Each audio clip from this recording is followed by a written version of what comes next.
Classic Historical Tales presents The Lost Viceroyalty, How Formosa Became Spanish. Prologue, A Forgotten Foothold. In the early 17th century, Spain and the Netherlands clashed over control of East Asian trade. The Dutch East India Company had seized a foothold on the southern end of Taiwan, then known as Formosa, at Fort Zeelandia in 1624. 2 years later, the Spanish, operating out of the Philippines, countered by establishing a base at Santissima Trinidad, modern-day Keelung, in northern Formosa. From 1626 to 1642, the Spanish struggled to maintain their tenuous grip on northern Formosa. With a few hundred soldiers and missionaries, they clung to their forts, attempting to Christianize the local Aboriginal tribes and fend off Dutch incursions.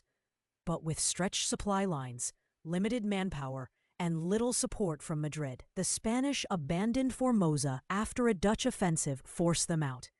Had the Spanish mustered just a bit more vision or commitment, Taiwan could have been theirs. What if they had returned? Chapter 1, The Turning Point, 1701 to 1705. The dawn of the 18th century brought turmoil to Europe.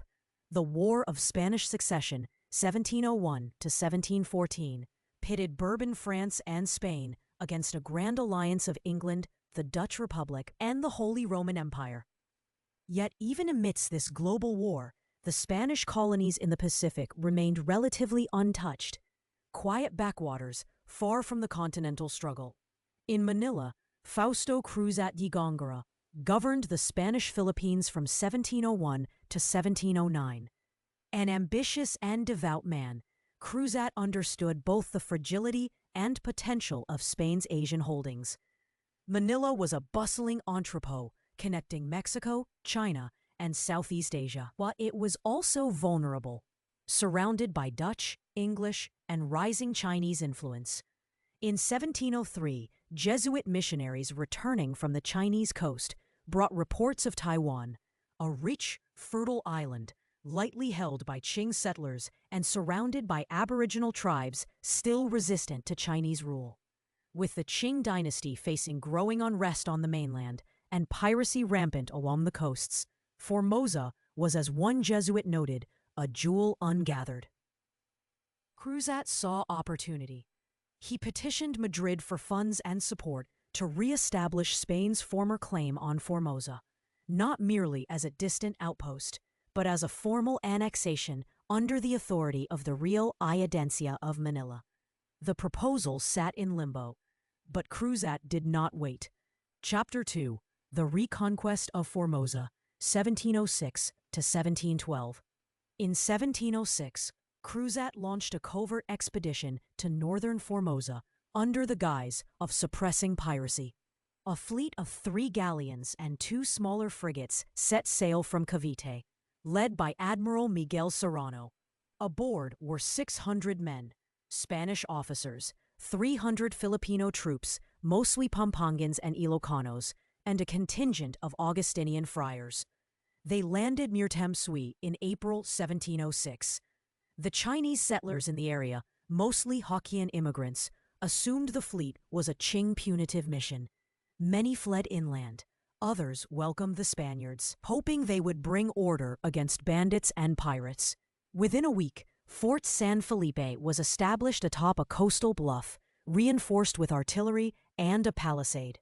The nearby Aboriginal tribes, particularly the Basay and Ketagalan, had long resisted Chinese expansion and saw the Spanish as potential allies, or at least lesser threats. The Augustinians began baptisms and catechism in the native languages. Interpreters from Pampanga were crucial, as many had long experience working with the Spanish religious orders. Chinese pirate bands, including one led by a renegade named Lin Dao, attacked San Felipe in late 1707, but were repulsed. The Spanish, using Filipino auxiliaries skilled in guerrilla tactics, counterattacked and secured several villages inland. By 1710, the Spanish controlled the northern third of Taiwan. The island was formally declared a Spanish possession in 1712. A new governor, Don Enrique Baltasar was appointed by Cruzat and confirmed by Madrid the following year. Chapter 3. Integration into the Spanish Philippines. With Formosa secured, the task of administration began. The island was formally designated as a corregimiento under the Captaincy General of the Philippines. San Felipe became the capital, and Spanish legal codes were introduced. A unique governing council was created in 1714, the Consejo de Formosa, composed of Spanish officials, Filipino military officers, native Formosan chieftains, and even a handful of Hokkien-speaking Chinese merchants loyal to the crown. This hybrid structure reflected the island's diverse population. Catholic missions flourished, particularly among the Plains Aboriginals. Churches and schools were established in Tamkang, Keelung, and Xinsuang. The Dominicans joined the Augustinians in converting the population, often competing for influence. The highland tribes remained outside Spanish control, but engaged in periodic trade. Spanish officials avoided direct military confrontation with them, preferring a system of indirect rule through local chiefs and emissaries. Chinese settlers were required to register and pay taxes. Spanish alcaldes mayores oversaw land disputes, imposed commercial tariffs, and forbade further immigration without permits from Manila. Intermarriage between Chinese men and local women was permitted but regulated. Filipino settlers, particularly Tagalog and Ilocano laborers, were brought in to build roads, garrisons, and sugar plantations. Many remained, married locals, and contributed to a growing mestizo population. Chapter 4. Society on Spanish Formosa. By the 1730s, Spanish Formosa had taken on the character of a Philippine extension. The architecture of San Felipe mirrored that of Vigan and Cebu. Stone churches, government halls with red tile roofs, and narrow streets lined with colonial houses. A new class emerged, mestizos formoseños, of Spanish, Filipino, Chinese, and Aboriginal heritage. These men and women often served as interpreters, merchants, scribes, and minor officials. The Spanish crown, eager to consolidate loyalty, granted them limited privileges and encouraged their participation in local councils. Agriculture boomed. Sugar, cacao, and abaca became cash crops. Chinese merchants, despite restrictions, operated under the protection of the Spanish flag and became integral to trade with Fujian and Amoy. A customs house was established in 1736 to monitor imports and exports. Not all was peaceful. In 1742, an uprising by the Atayal tribe in the highlands resulted in the massacre of a Jesuit mission. A punitive expedition was launched, but the Spanish struggled in the mountainous terrain. A compromise was reached. The Atayal would be left alone in exchange for an annual tribute of medicinal herbs and mountain goods. The Spanish were pragmatic. They learned from their earlier failures in northern Luzon and Mindanao. Conquest was expensive. Alliances were cheaper. Chapter 5. Geopolitics of the East China Sea. The annexation of Formosa did not go unnoticed.